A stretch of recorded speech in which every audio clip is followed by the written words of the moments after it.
and welcome. Honorable members of the City Council, in accordance with the Virginia Beach City Code 2-21 and the authority vested in me and the Mayor of Virginia Beach, I hereby call for a special formal session of the Virginia Beach City Council. Tuesday, April 23rd, 2024 at 6 p.m. City Council Chamber, Building 1, second floor, 2401 Courthouse Drive. The purpose of this special session is to conduct public hearings regarding proposed increase in total real property tax levied resulting from the increase in annual assessments. If you wish to make comments, please the following two steps provided. Register for WebEx at vbw.com or call the clerk's office at 757-385-4303 prior to 5 p.m. on Wednesday, the 23rd of 2024. This special session will be broadcast on cable TV, virginiabeach.gov, and Facebook Live. Citizens are encouraged to submit their comments to the City Council prior to the special formal session via email, citycouncil@vbgov.com. Sincerely, Bobby Dyer. And the fiscal 2024 operating budget, as submitted to the City Council, proposes a real estate tax rate at 90 cents of each 100% of assessed value. Due to the appreciation of real property within the city, the proposed rate results in an effective increase in real estate levies more than 1%. Therefore, Section 28.1-3321 of the Code of Virginia requires a public hearing, and the City Council hereby opens a public hearing for such purposes. Speakers at this hearing will be provided 3 minutes to address the Council.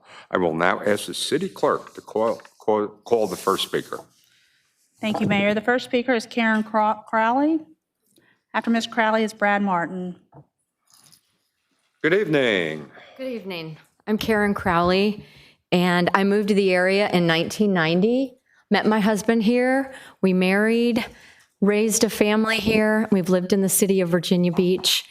My children all went through the Virginia public school system, and I am here supporting a dedicated funding source for the arts. I know that there are numerous people here with me, and I want to just make some short comments to that point. My children had an excellent exposure to an arts education through the Governor's School and also through the Virginia Beach Middle School band program. My daughter's graduating from the Shepherd School of Music at Rice University in Houston with a vocal performance degree, and she's continuing her education and training with the Pittsburgh Opera for the next 2 years after that. My son, many of you saw at the Jersey Boys event the other night, is an actor in New York.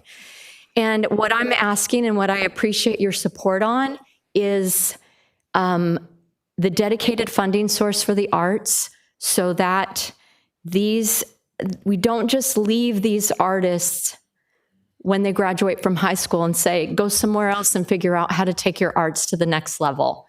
I think that by committing sufficient resources to our residents through this dedicated funding source, we're going to bring those artists back to our community who will then invest in our community, raise their families here, and have opportunities to grow and invest in the arts. And so with that, I appreciate all you do. I know you have hard decisions to make tonight, and I think that should be a part of the funding going forward next year. Thank you. Thank you. The next speaker is Brad Martin. After Mr. Martin is Nancy Creech. Hey, good evening, Brad. Good evening. Good evening, Mayor Dyer, Vice Mayor Wilson, City Council members, City Manager Duhaney. My name is Brad Martin. I am the Vice President of Virginia Beach Vision, and I'm speaking on behalf of our 130 business and community leaders. At last week's budget hearing, Vision President Scott Miller shared with you our belief that the 99-cent real estate tax rate should be retained. Tonight, I want to address some additional recommendations. To meet the growing costs associated with necessary public services, to provide funds required to complete Phase 1 of the flood protection program, and to reduce the city's future reliance on real estate taxes, new sources of long-term revenues should be considered. Virginia Beach Vision has endorsed offshore wind energy as a source for substantial new revenue, increased energy, and quality jobs. We encourage the City Council to continue to embrace efforts to bring wind energy projects to our shores.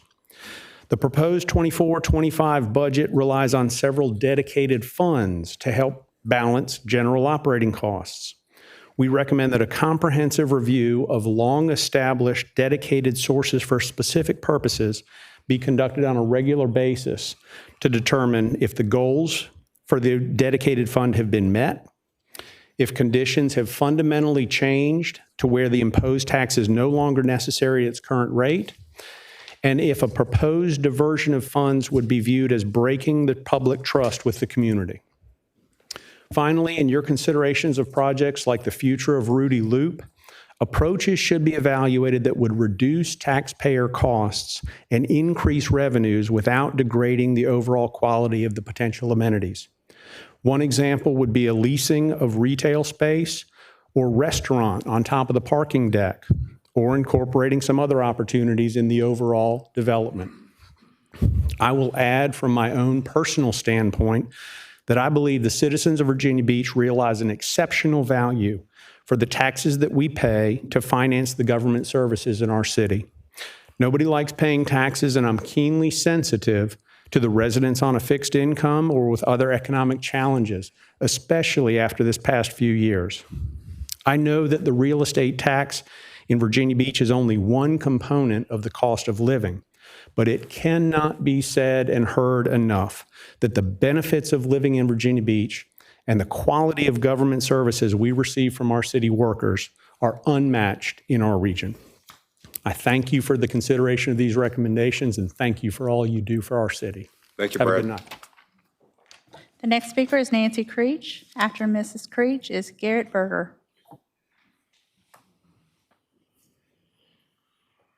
Hi, Nancy. Hello, Mayor. How you doing?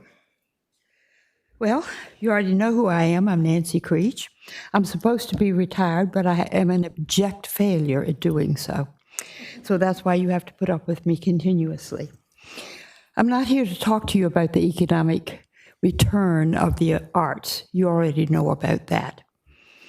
But no city is complete, no matter how large or how wealthy, that it does not recognize the inherent value of a lifestyle that addresses what the arts bring to its citizens and its visitors.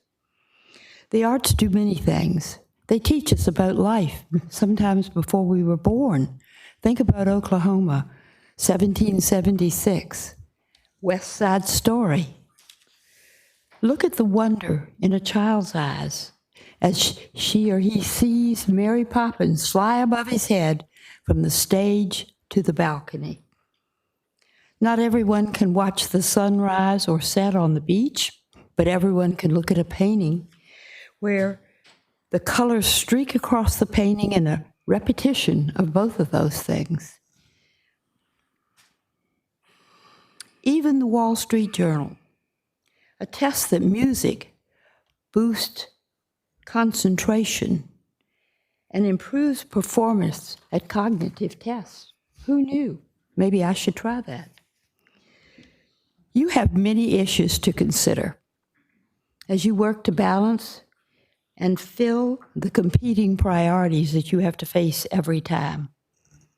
Putting money where your priorities are shows where your values are. There's more to a lifestyle than roads and parks, even though they are necessary and desirable. There is laughter and fun and peace and joy to be found in the arts. Were it not so, our sister cities would not be funding them in significant ways. Now, our time has come. You are considering it, and we thank you for that. And we respectfully request that you fulfill our request and help us in this endeavor. You must bring to the forefront the means to support the vibrant and glowing and growing world of arts and culture that already exists in our wonderful city by the sea. If I may, would all the people who support the arts that are here with us tonight please stand? there are many, many more. Your council chambers would not hold them all had they all joined us. Thank you very much. Thank you, Nancy. Good seeing you. The next speaker is Garrett Berger, and then Al Albulich. Good evening. Good evening. My name is Garrett Berger. I'm a resident of District 8, and I've lived in Virginia Beach for almost 20 years. I serve on the board of both the Virginia Symphony Orchestra and the Friends of the Vibe Creative District. I am a violinist and have previously shared with you all via email some of my musical journey and how much I have learned from music, learning how to learning so many skills from my time playing in school and community orchestras. And I'm grateful that Fairfax County had invested so much in youth orchestras, youth high school honors choruses, and their school music programs.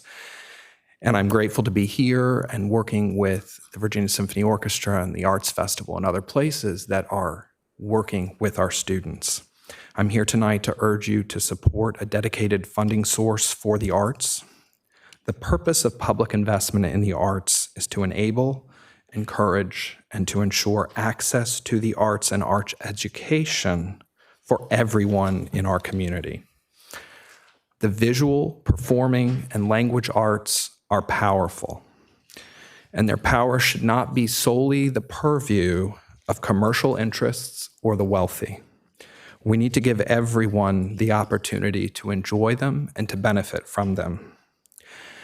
I was working recently with an architect, a young architect in our community, and we were talking about a project that we're interested in doing. I work for the Runnymede Corporation, and I loved something he said. He said, in Virginia Beach, there is an authentic, rising, creative culture that people here are recognizing and that people other places are recognizing.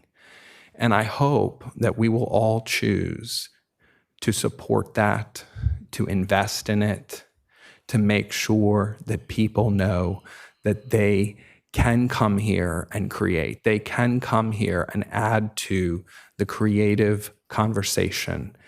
And this is one way that we can do that to support the current organizations that are working to educate and share the arts and support the arts and bring the value of the arts to our community, and also to encourage new forms and new ways of celebrating them.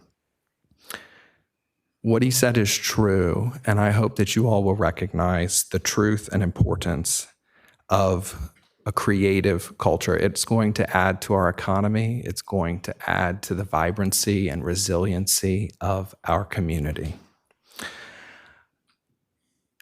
I'm a numbers guy, and I understand budgets, and I understand difficult decisions, and I appreciate the work people are doing to try and find solutions, and I appreciate your consideration tonight. Thank you very much.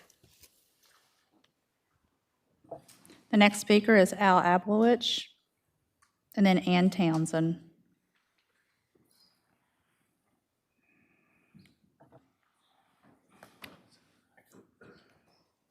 Good evening, Al.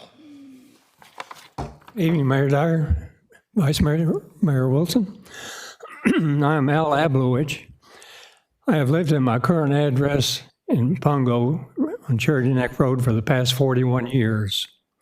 I am here tonight representing the World Affairs Council of Hampton Roads, and I'm past president of that organization. The World Affairs Council of Hampton Roads was founded in 1969 and is one of nearly 100 chapters associated with the World Affairs Council of America. It is a 501c3 nonprofit, nonpartisan education organization under the IRS rules. Our mission is to educate our community to become well-informed and engaged citizens about critical international issues as they affect the world, our nation, and our local region, and thus prepare Hampton Roads citizens to live in a thriving, increasingly complex and challenging world. We do this through our primary programs, a series of distinguished speakers, our 8 consecutive Saturday morning topics discussing great decisions, and a World Quest evening event to test knowledge about international subjects. When we have had events here in Virginia Beach, our attendees often make it a night or a day visiting the Virginia Beach shopping or eating out or visiting local attractions, thereby stimulating the economy and the community. We have moved away from hosting events in Virginia Beach because there are no free or inexpensive venues to offer excellent programs at a reasonable price. We offer participatory learning projects such as internships, service learning, field work, and research, and are always seeking to increase access for low-income, first-generation, and minority students. We have just begun a long-term relationship with Virginia Wesleyan University and are well-versed in how we can directly contribute to Virginia Beach Visions, chaired by VWU President Dr. Scott Miller. Although the World Affairs Council is more of a humanities organization and not an arts organization, we believe that we can make a significant contribution to civic engagement and quality of life here in Virginia Beach. City funding needs to be sufficient to provide grant funding for arts projects and to support operating costs necessary to sustain the major arts organizations serving our city. The World Affairs Council would like to compete. Thank you, Al. Appreciate it, my friend. Thank you. Thanks for coming. The next speaker is Ann Townsend. After Ms. Townsend is Diana Howard.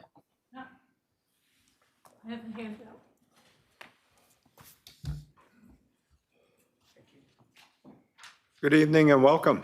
Good evening, City Council members.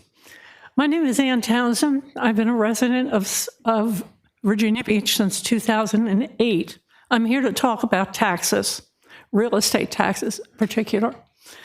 I've got a handout coming around to you all, and it is actually my tax assessment for you to look at. Councilperson Rosemary Wilson, I live on Harris Point Drive. You used to live right down the street from me. The taxes have gone up astronomically. So have city costs. I understand that.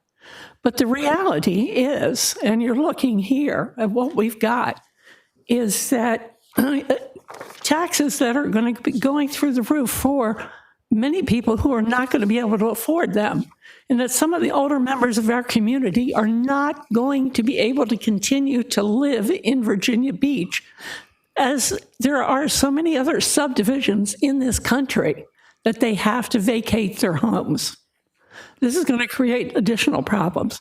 There are other sources of revenue, as you well know, that could be taken in order to support lowering a tax, the 99 cents per assessed hundred, a tax revenue situation.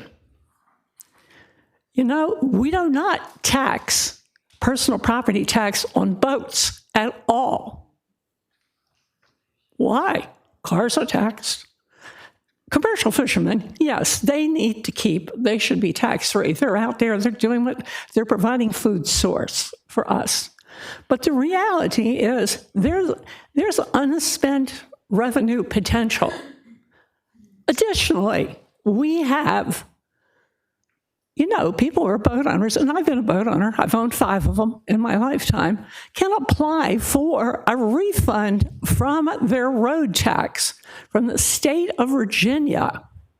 Because their boat doesn't drive on a road, you can get a portion of your gas tax back, given back to you. Come on, there's money.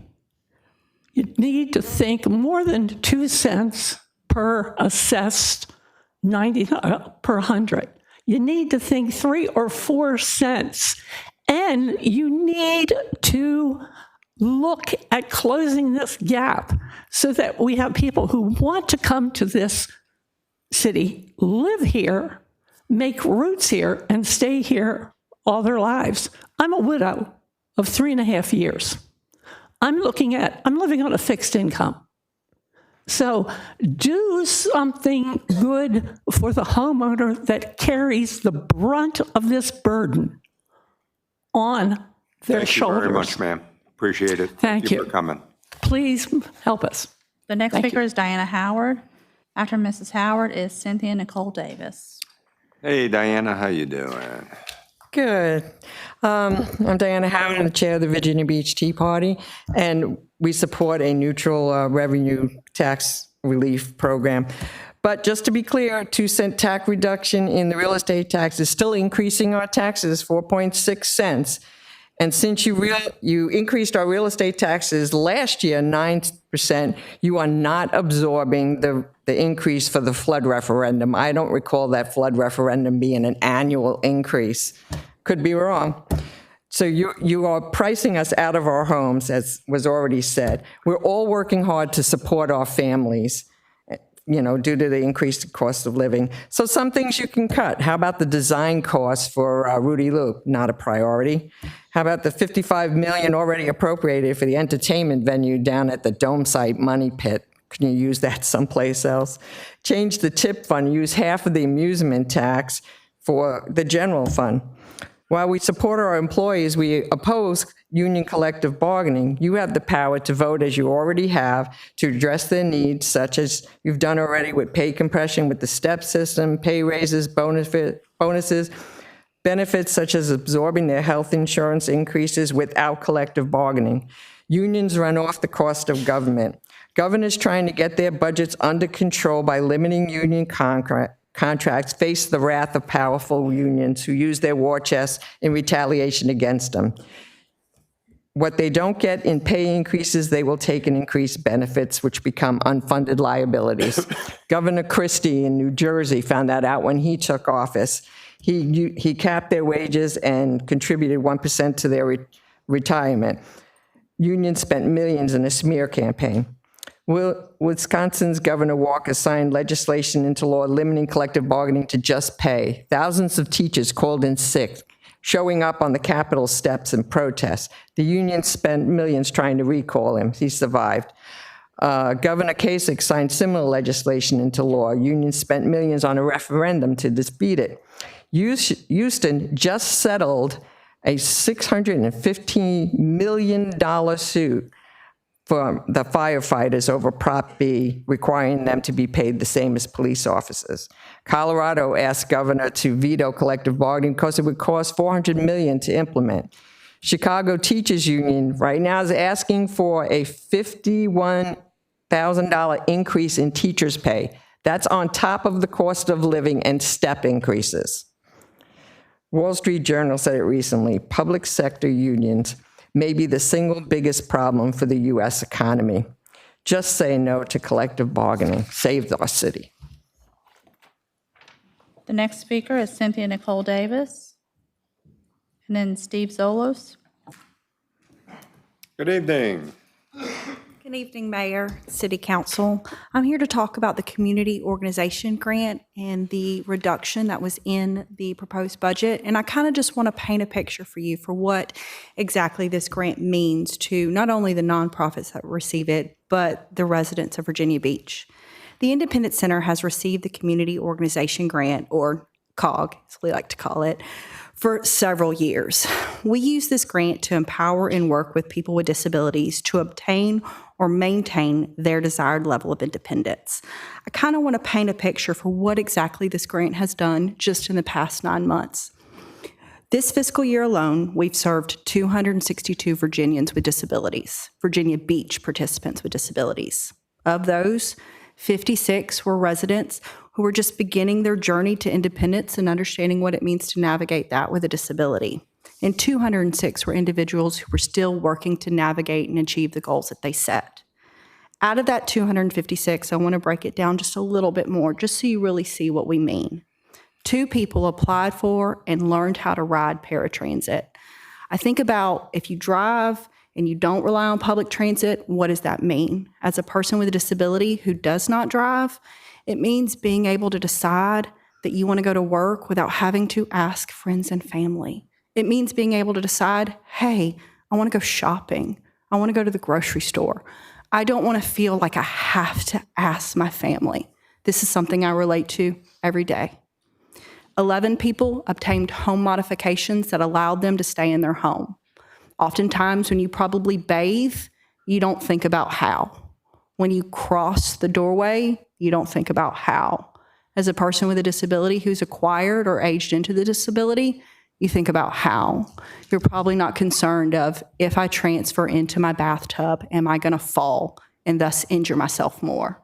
These home modifications that we assisted with allowed us to remove that fear from 11 people, and we have several more that we're working towards.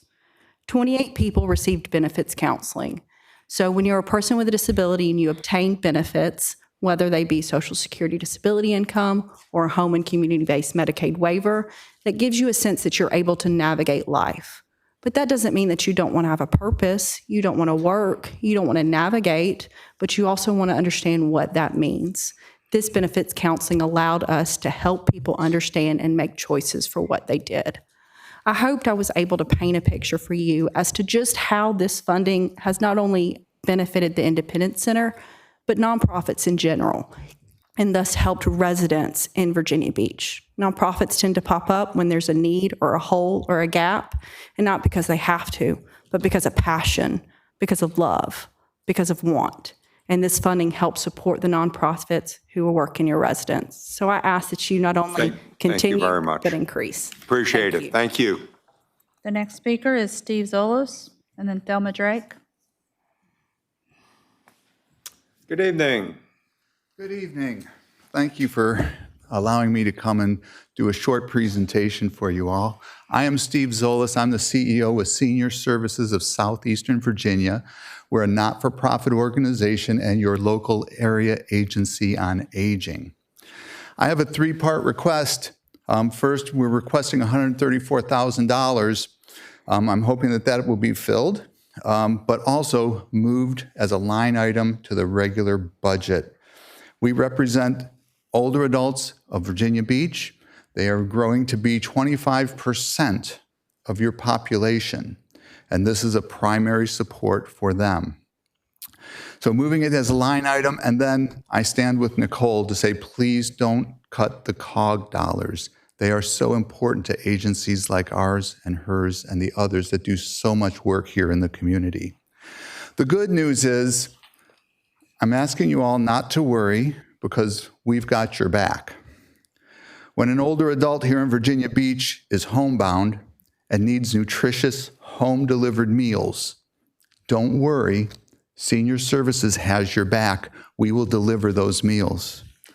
When a Virginia Beach senior needs regular visits to their medical appointments or to their dialysis appointments, don't worry. Senior Services provides the transportations. We've got your back. When a family caregiver is at their wit's end, they don't know where to turn, they haven't had respite for years, don't worry. Senior Services has your back. We will provide that respite service to them. And when an older adult finds themselves isolated and alone and at risk of mental health concerns, don't worry. Senior Services provides the programs and opportunities for them. We have your back. And finally, when inflation and cost of living, as you've heard from others, goes through the roof and an older adult is at risk of adding yet another person, an older adult to be out on the streets homeless, fastest growing segment of the homeless population, older adults. It's scary. But don't worry, we have your back because we have programs and services to help. And finally, when our request comes before you, this three-part request, we're hoping, representing the older adults, that when that request comes before you, I can tell the older adults, don't worry, you've got their backs. Thank you. Thank you. The next speaker is Thelma Drake. After Ms. Drake is Cynthia Romero. Welcome to Virginia Beach, Thelma. Well, good evening, Mayor and members of council. I'm really delighted to be here. I am the president of Senior Services of Southeastern Virginia. And first, I want to thank you for your support of our seniors. You have one of the premier senior groups in the region at Bayside Rec Center. Your team is excellent. They are wonderful partners, and all of you should be very proud of the work that they do. However, success means growth. Currently, Senior Services only has the funding to provide 40 meals at the rec center. There is a waiting list of 21.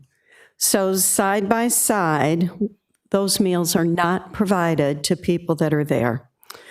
I know that you didn't know this, that you won't like hearing it, and I know that it's something that you'll do something about. I'm asking, and Senior Services is asking, as you heard Steve just mention, that you fund our request for $134,000. The way this formula works, Virginia Beach has $1.5 million. The match that goes with that formula is $134 million. So if you would really look at that and think about that and see how many more services that you can provide to our seniors. There is an aside note on that that's a benefit to Virginia Beach, and that is these meals are prepared right here in Virginia Beach by Baker's Crust, who's another one of our partners. So I want to thank you for your consideration. I want to thank you for your compassion. And I want to thank you for being able to bring that to your attention, what's actually happening in one of our beautiful rec centers. Thank you very much. Thank you very much, Thelma. The next speaker is Cynthia Romero, and then Chandra Kendrick. Welcome. Good evening, Mayor Dyer, Vice Mayor Wilson, and distinguished members of the Virginia Beach City Council. I am a resident of District 9 and a lifetime resident of the city of Virginia Beach. I stand before you tonight as actually the chair of your Arts and Humanities Commission for the city. In the past several years, especially this past year as chair, I've truly grown to appreciate the extensive variety of arts, culture, and humanities that are being promoted throughout the city. Yet over the past 6 months, I've appreciated the incredible resiliency and the strength of our arts, cultural, and humanities organizations. In a letter that I sent to all of you last Monday, I'll pull out a few points of information. Your 10-member Arts and Humanities Commission spent several weeks in March actually reviewing 29 applications for this year's Arts and Humanities grants. Their project grant funding for projects in 2025 totaled about $998,000.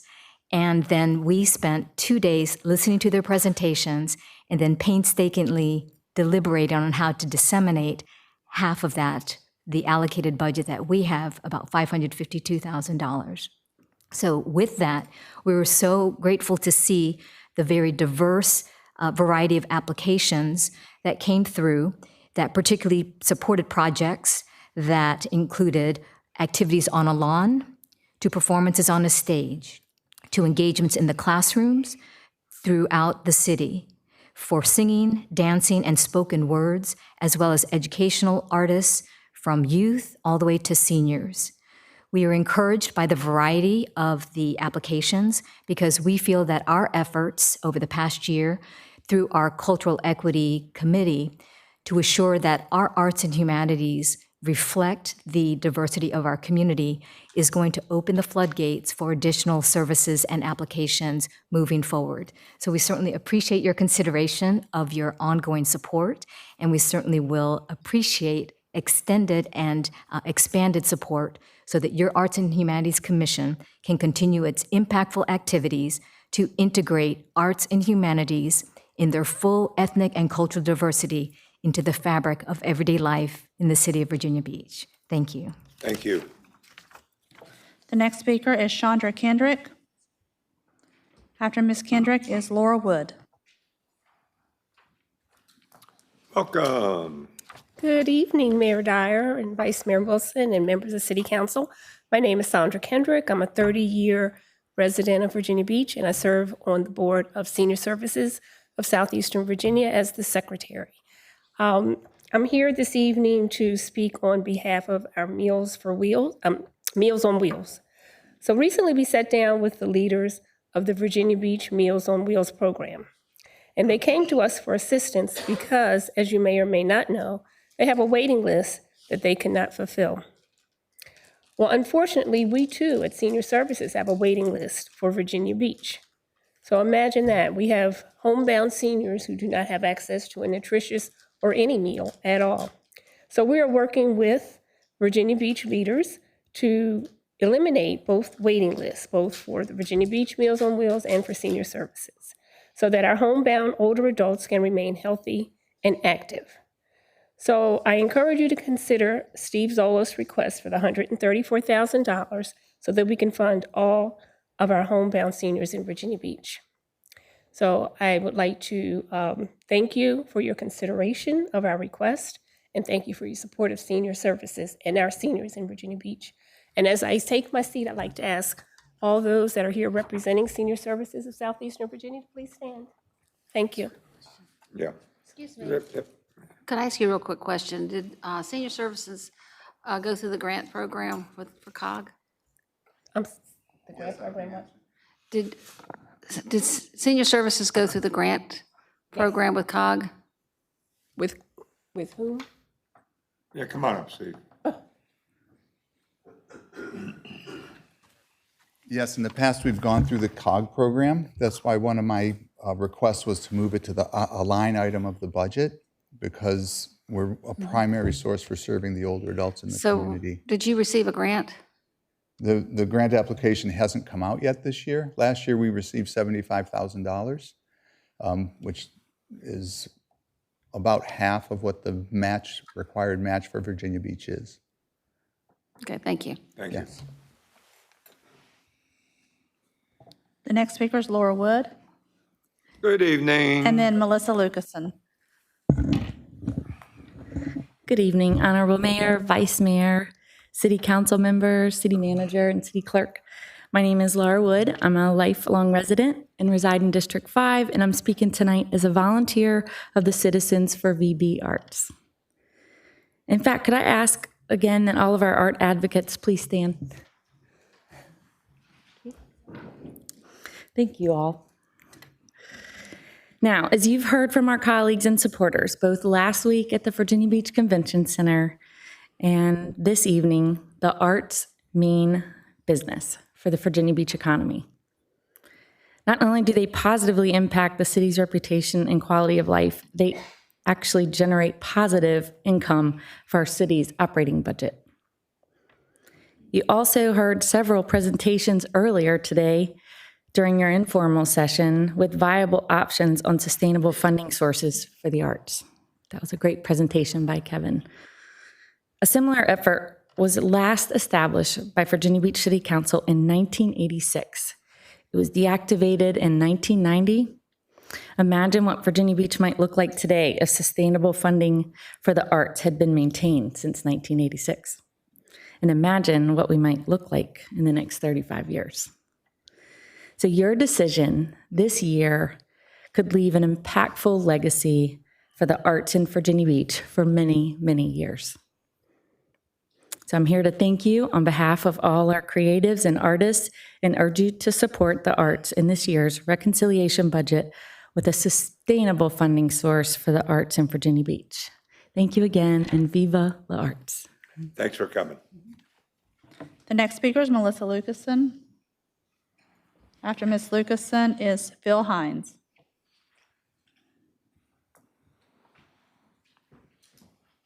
Good evening.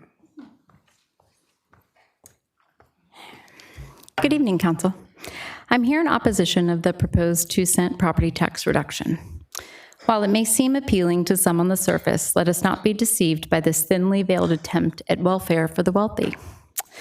Let's be clear, this is not a measure aimed at alleviating the financial burden of the majority. Rather, it's a handout to those who are already privileged. Privileged to be a property owner or a boat owner in Virginia Beach, something unavailable to many people, including our own city employees. There's an emerging pattern of older citizens staying in their larger homes for longer, using the spare bedrooms for hobbies and out-of-town guests.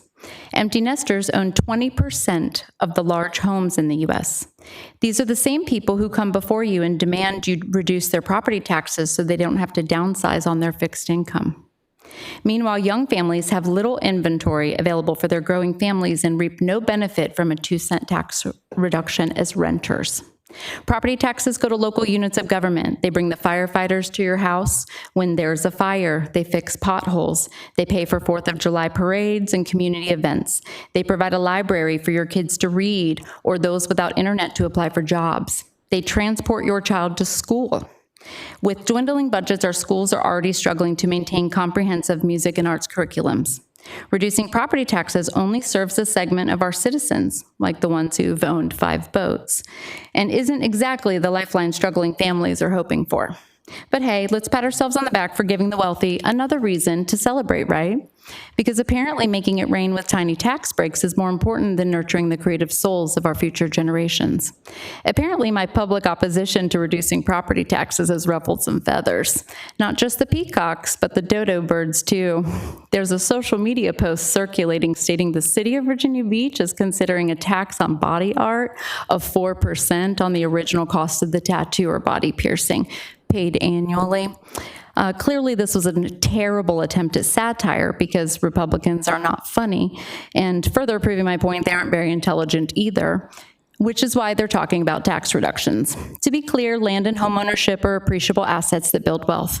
This human body I adorn with art has an expiration date, as we all do. So my body art is a depreciable asset. The difference here is that I'm willing to pay my fair share in taxes, and I can still afford to spend money on my body art. So instead of playing pretend Robin Hood, let's focus on real solutions that benefit everyone, not just those sipping champagne in their $1 million oceanfront condos and donating to your political campaigns. It's time to ditch the smoke and mirrors and start making decisions that actually matter. You can keep my $48 a year in savings because divesting in our children and our city is not acceptable to me. We want fully funded schools, collective bargaining, and completed infrastructure projects. And how else are we going to pay for that 7-figure settlement from the DOJ with your ADA compliance? Appreciate it. Thank you. The next speaker is Phil Hines. After Mr. Hines is Jay Grant. Good evening. Evening, Mayor and City Council. My name is Phil Hines. I'm a resident of Thalia, and I'm a local real estate appraiser and real estate agent. First off, I'll just say that I appreciate all that you guys do and women putting up with us crazy residents of Virginia Beach.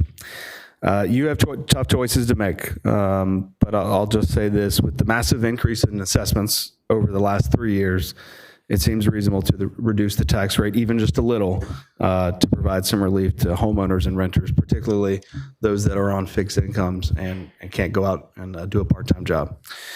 Maybe that means increasing the eligibility for tax relief programs, or maybe that means getting creative to offer tax relief to all property owners, like a homestead exemption or something like that.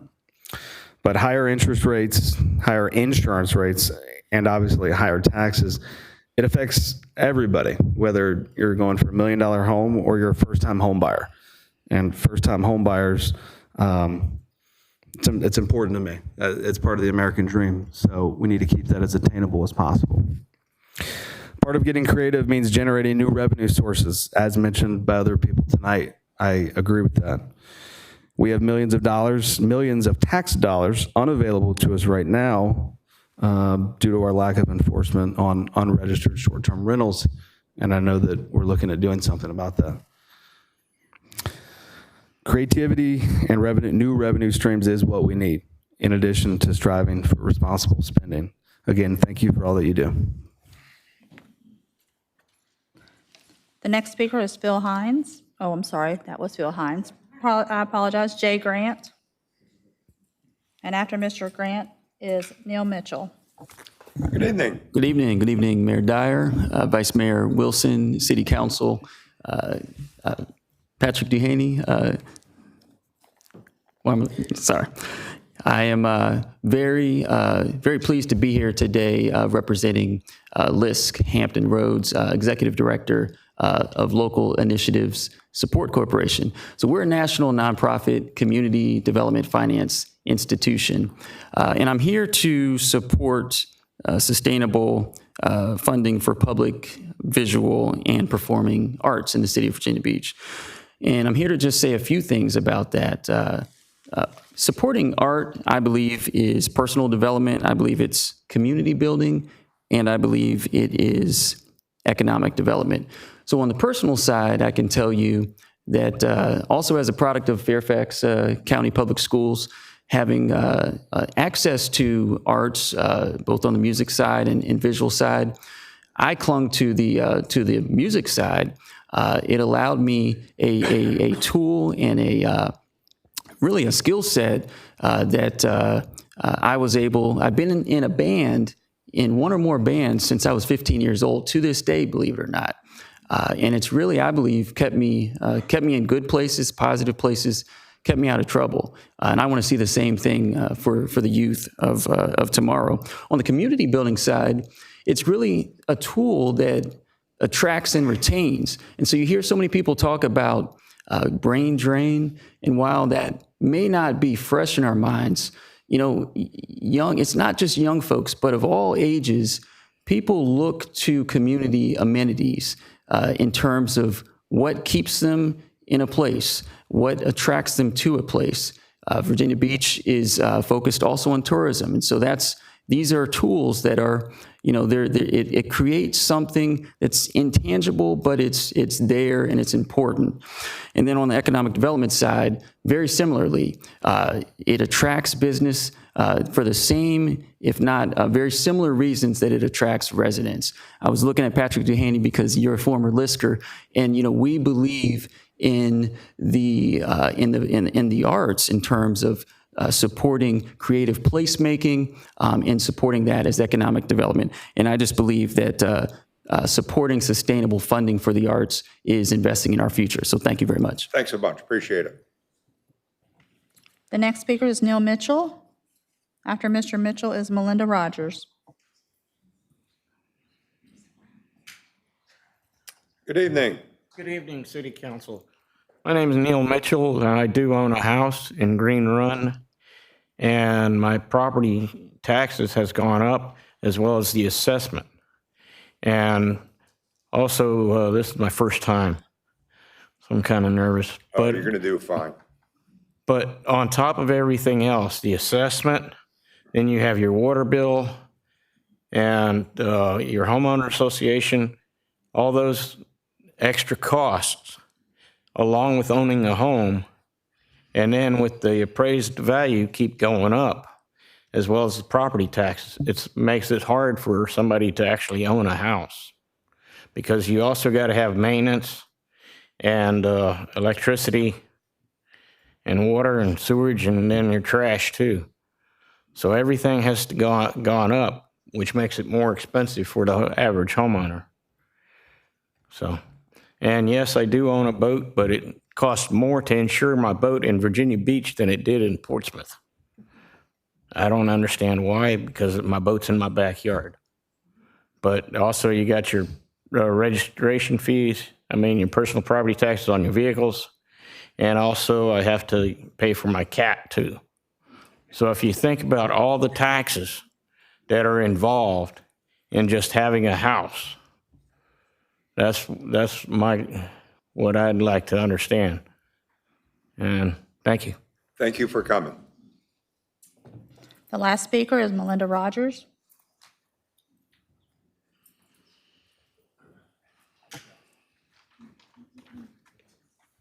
Good evening. Good evening. My name is Melinda Rogers. I'm a resident of District 5 in Virginia Beach, and I'm also running for school board. Tonight, I come before members of City Council to request reconsideration of the proposed 2-cent tax reduction outlined in this year's budget. While the intention behind the proposed tax cuts is understood, the impact they will have on the families in my district cannot be overstated.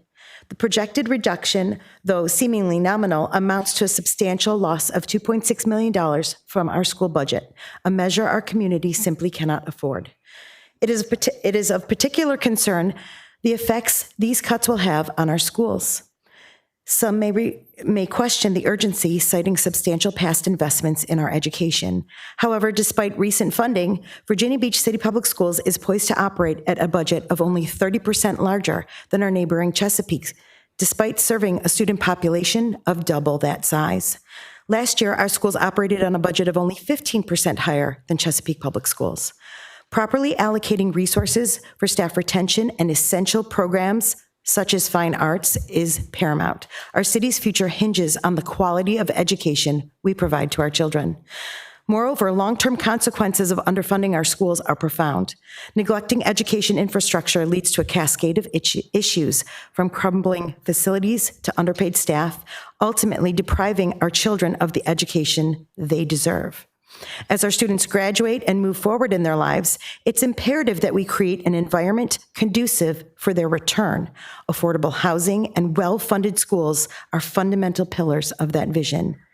On a personal note, my own child is about to graduate from the Visual Performing Arts Academy at Salem High School. He will be studying as a scholar recipient of the Dewberry School for Music at George Mason under the direction of James Nickel, who is the third chair for the National Symphony Orchestra. This would not be possible if we did not continue to fund our schools.